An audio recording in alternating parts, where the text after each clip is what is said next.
Ladies and gentlemen, welcome to Drive. Today we have a compact SUV from South Korea, the Kia Sportage in its latest generation. So before we start talking about the car, make sure to subscribe, make sure to like, go to Instagram, go to TikTok, follow us there. Let's start the review. There are 4 design packages available for the Sportage. One is called Sportage, the other one is Style, Power Edition or GT Line, and this one is the highest ranked one, and it's the GT Line. That's why it has black elements, a little front splitter there, and some highlights like the 19-inch wheels. So the openings at the front are of course to cool the engine, etc. But then they kind of did an interesting design layout of those boomerang stylish headlights. They look very interesting. LED coming all across the car, and then you have the headlights at the right side here, really narrow to the tire. So that is very interesting. I've never seen this one before. You remember those Beyblades that you put in and then you were having fights with them with your friends? Very interesting. From the side, typical compact SUV design. It's not too long, it's not too short, it's just 4.5 meters in length. That is okay, and it's practical. Then we come to this part here, which reminds me of the EV, of the Kia EV.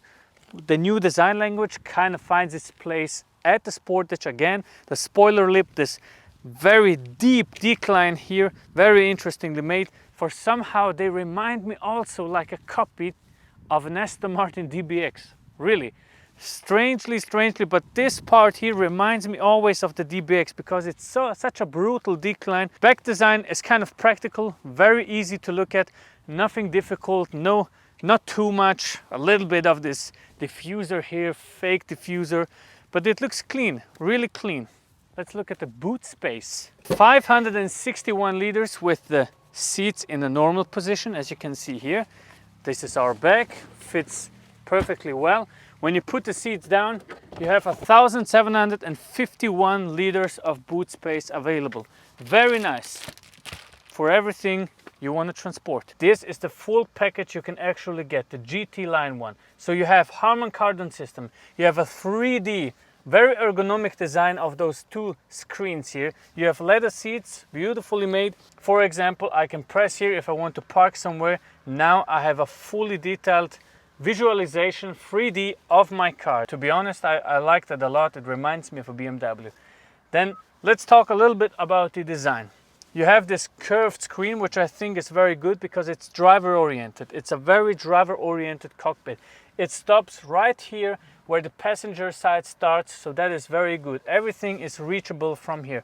What I don't like though is the distance is a little bit too far. I can reach all the buttons here, but the screen control is too far away, so I have to lean forward, and there's no iDrive system or something where I can, for example, change the settings manually. So I have this little turning gear and this big knob to engage the gearbox, and this to change the driving mode with electronic suspension, but that's it. Plus we have this climate control here and some media settings, etc., that are animated very nicely, also in a touch screen. So that is nice, that is really nice.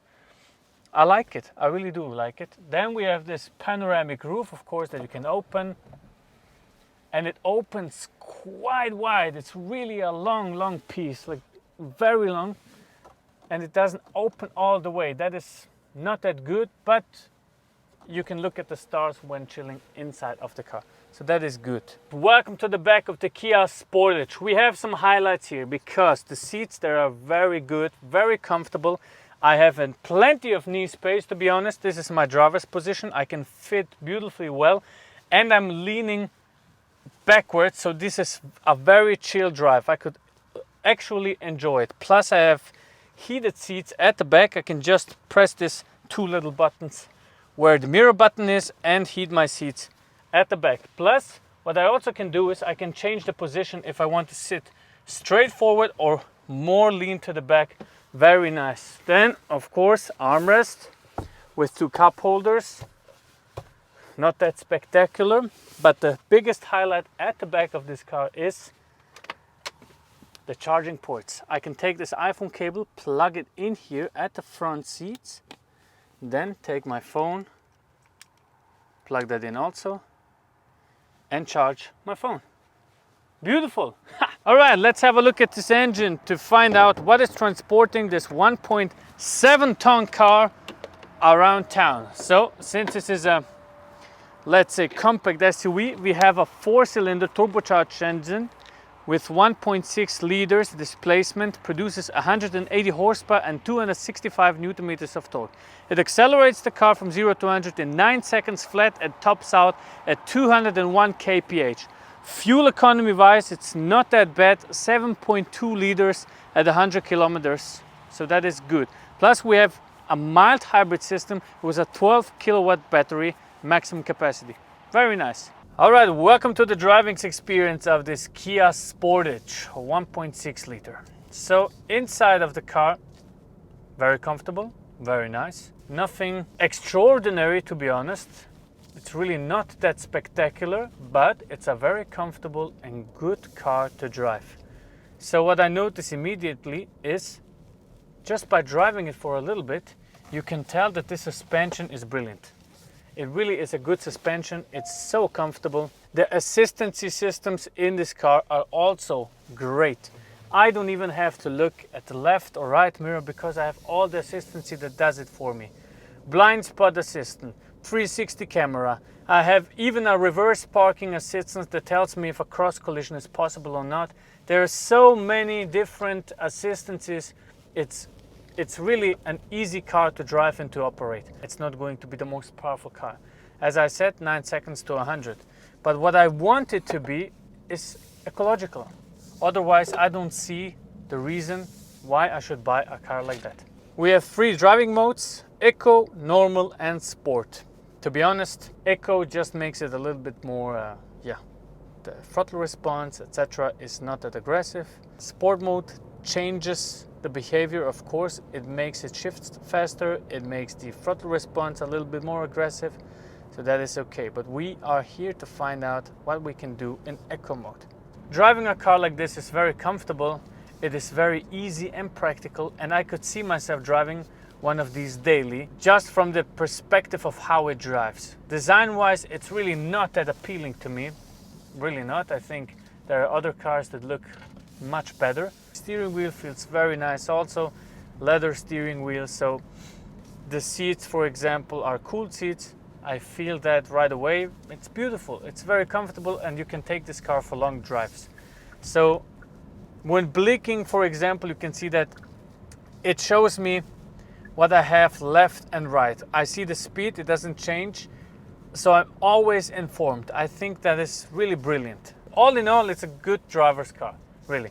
And the price of it is in the GT line equipment, so full package, everything full, it will be 54,000.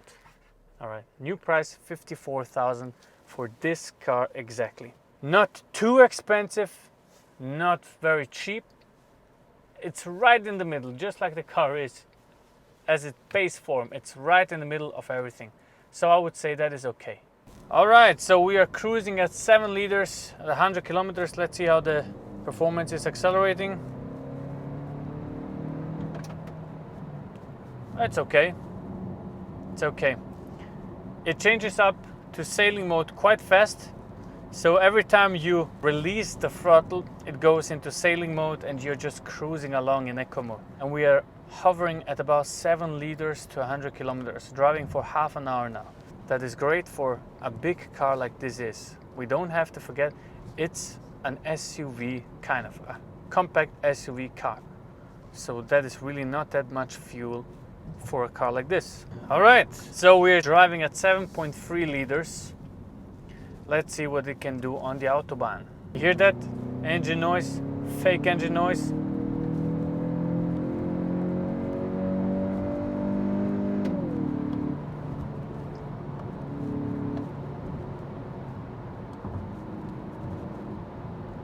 I can't really say that I'm a fan of it. I think it sounds stupid. And it takes so long up until you're to 110 kph, it's insane. It's really a slow car, to be honest, really a slow car.